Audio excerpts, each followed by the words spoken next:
விதை தான் ஃப்ரெண்ட்ஸ் நட போகிறோம். இதுமாரி நம்ம வீட்டில் விதை இருக்குது ஃப்ரெண்ட்ஸ். வறுத்த கொத்தமல்லி விதை போடக்கூடாது ஃப்ரெண்ட்ஸ், வறுக்காமல் தான் போடணும். இப்போ முழுசாக போடக்கூடாது ஃப்ரெண்ட்ஸ்.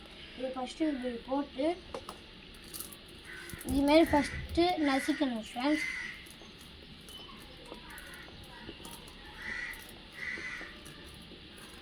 இப்போ இதுமாரி முழுசாக இருக்கிற கொத்தமல்லி விதை வந்து இதுமாரி ஆஃப் ஆகணும் ஃப்ரெண்ட்ஸ். அப்போ தான் ஃப்ரெண்ட்ஸ் நல்லா பதத்துக்கு வரும் ஃப்ரெண்ட்ஸ். விதைக்கிறது தான் ஃப்ரெண்ட்ஸ் நல்லது.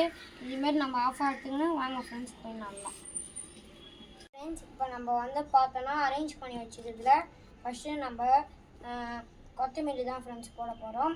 இப்போ நம்ம வந்து ரெண்டாக நசுக்கி வச்சுக்கிறோம் ஃப்ரெண்ட்ஸ். இப்போ 2 விதமான சீடு இருக்குது ஃப்ரெண்ட்ஸ். இதில் எது நல்லா க்ரோத் ஆகிறது பார்க்க போகிறோம் ஃப்ரெண்ட்ஸ். இப்போ நம்ம வந்து இதுமாரி கொத்தமல்லிக்கு வந்து அதிகமாக ஈரப்பதம் இருக்கக்கூடாது ஃப்ரெண்ட்ஸ், கிடைக்கலாம்.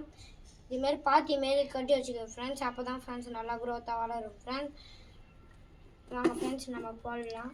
அதிகமாக மண் மேலே போடக்கூடாது ஃப்ரெண்ட்ஸ்.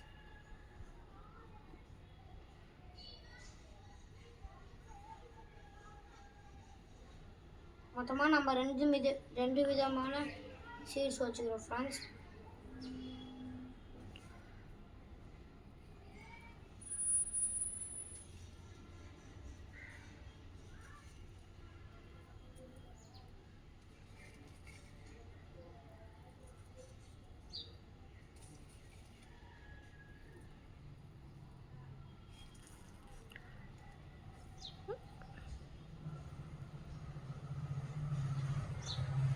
இப்போ வந்து நம்ம லேஸாக தான் மூடணும் ஃப்ரெண்ட்ஸ்.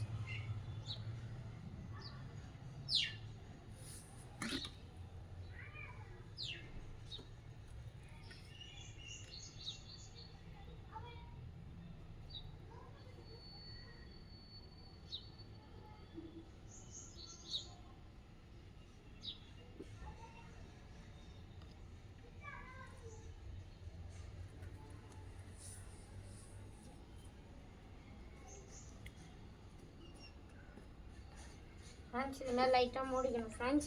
இப்போ வந்து நம்ம இந்த உரமும் லைட்டாக ஆட் பண்ணிக்கலாம் ஃப்ரெண்ட்ஸ்.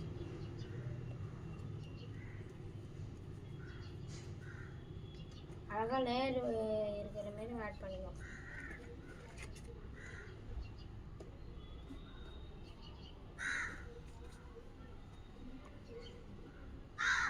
அதிகமாக தண்ணி ஊற்றக்கூடாது ஃப்ரெண்ட்ஸ். நீங்கள் அதேமாதிரி உங்கள்கிட்ட பூவாளி இருந்தால் அதில் ஊற்றிங்க ஃப்ரெண்ட்ஸ், இல்லைன்னா கையால் கூட தனிச்சிங்க ஃப்ரெண்ட்ஸ். இப்போதைக்கு எங்கள்கிட்ட நாங்கள் இந்த வாட்டர் பாட்டிலில் ஹோல்ஸ் போட்டு வச்சுக்கிறோம் ஃப்ரெண்ட்ஸ். வாங்க ஃப்ரெண்ட்ஸ் ஆமாம்.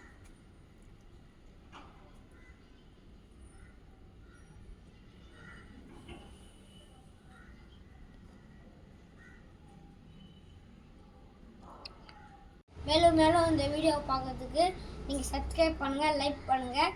இந்த ஃப்யூச்சரில் இந்த செடி எப்படி இருக்குன்னு பார்க்கணுன்னா பெல் பட்டன் ஆனில் போடுங்க. மறக்காமல் கீழே சப்ஸ்கிரைப்பும் லைக்கும் பண்ணிட்டு போங்க. பாய்.